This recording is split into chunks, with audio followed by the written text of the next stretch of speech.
Hey guys, it's Home from Wrestling Inc. back with another wrestling news roundup. Without any further ado, let's get into today's biggest stories in the world of professional wrestling. Update on report about WWE Raw moving to TV-14.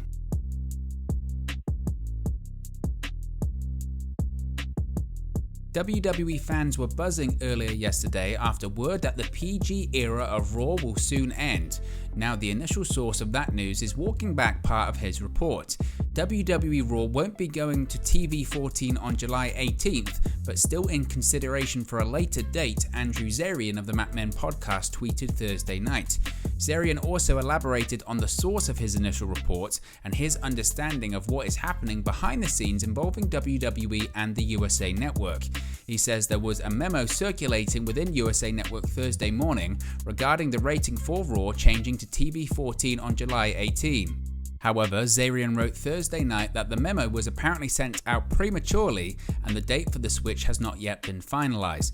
Zarian deleted his initial tweets on the matter, explaining that he did not want inaccurate information to be spread even further.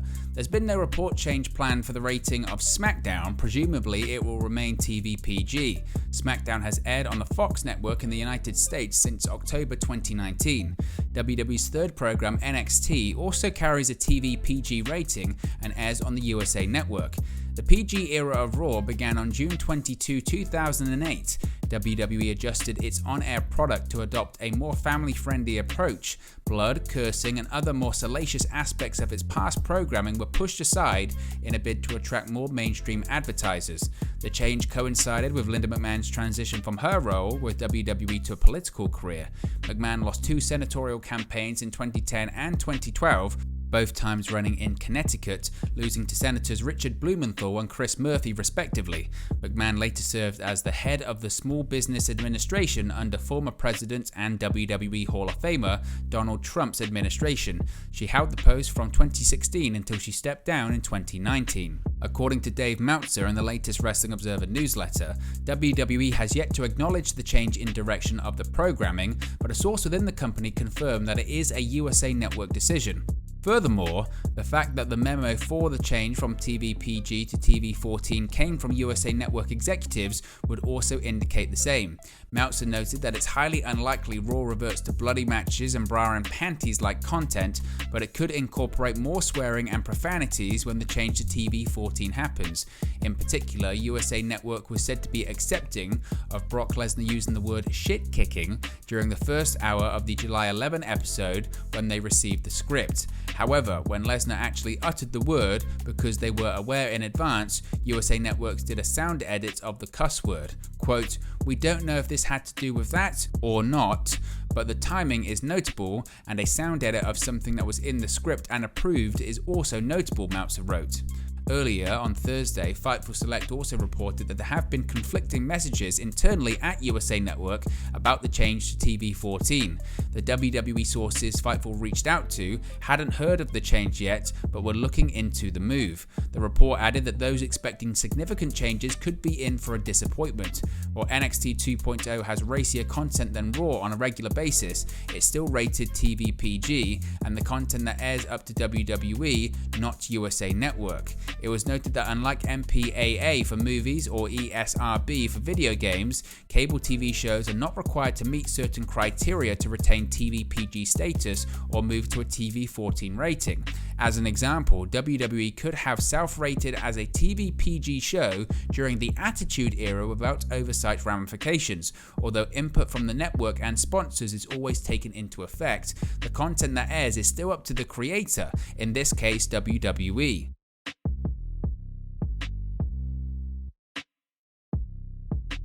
Major update on Adam Cole's injury.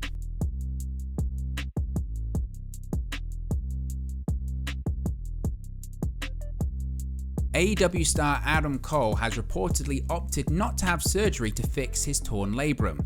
According to Dave Meltzer in the latest Wrestling Observer newsletter, Cole has decided to undergo physical therapy on his shoulder as opposed to going under the knife. The time frame for Cole's in-ring return will be determined more by his recovery from the concussion he suffered at the Forbidden Door pay-per-view in June.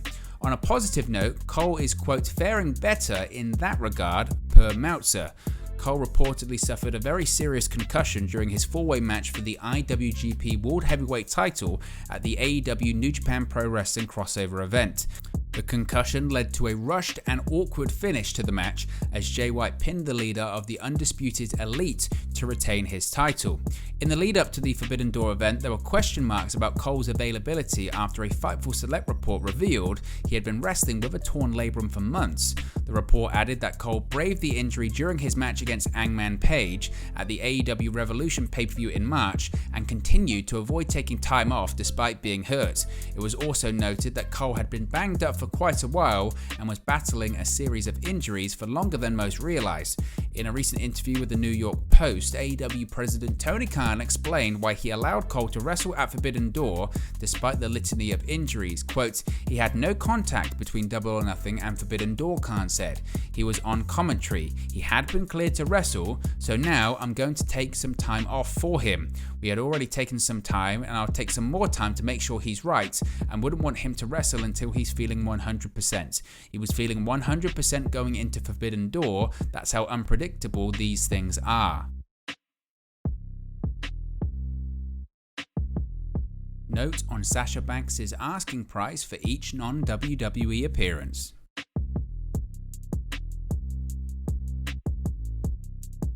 If you're a promoter looking to sign Sasha Banks for your convention, you better back up the Brinks truck.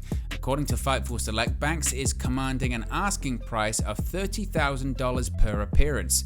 Since her C2E2 appearance was announced Wednesday, several promoters both in and outside the wrestling business have reportedly expressed interest in booking her to convention/signings. Specifically, at least 2 wrestling promoters have reached out to Banks' representatives. One of the promoters told Fightful that Banks isn't taking wrestling-related signings until at least January 1st, 2023, confirming an earlier report that Banks is only accepting non-wrestling appearances through 2022.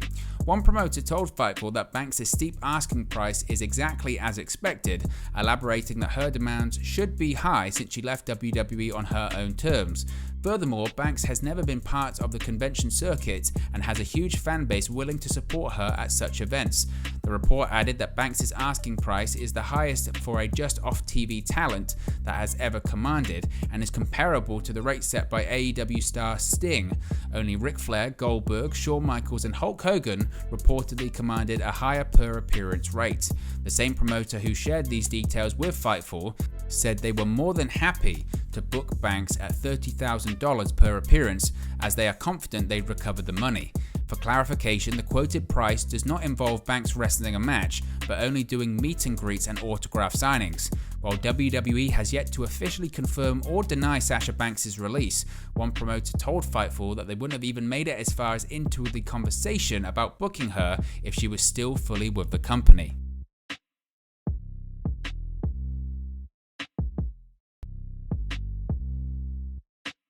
So what are your thoughts on today's Wrestling News Roundup? Let me know your thoughts in the comment section below. Be sure to like and subscribe to Wrestling Inc. and I'll speak to you again very, very soon.